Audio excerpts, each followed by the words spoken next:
Hanggang ngayon ba tago ka pa rin ng tago dahil wala ka pang ganito?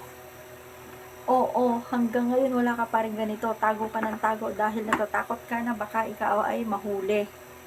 Eto na yung pagkakataon mo para makabili dahil itong helmet na ito, less than 300 pesos lang, makakabili ka na ng ganitong helmet.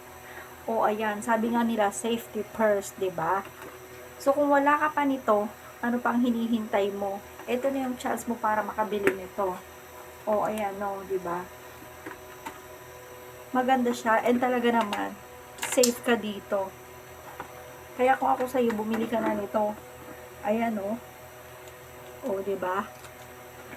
At least may magagamit ka na at hindi ka nakakabakaba na baka ikaw ay mahuli. O ayan, safety first. Madami nga palang available color nito. Ikaw na lang bahala mamili kung anong color ang gusto mo. Ikaw din, mas mahal ang babayaran mo kapag nahuli ka kaysa bumili ka ng helmet na to. Kaya ano pang hinihintay mo? I-check out mo na to dyan sa Yellow Basket ngayon na.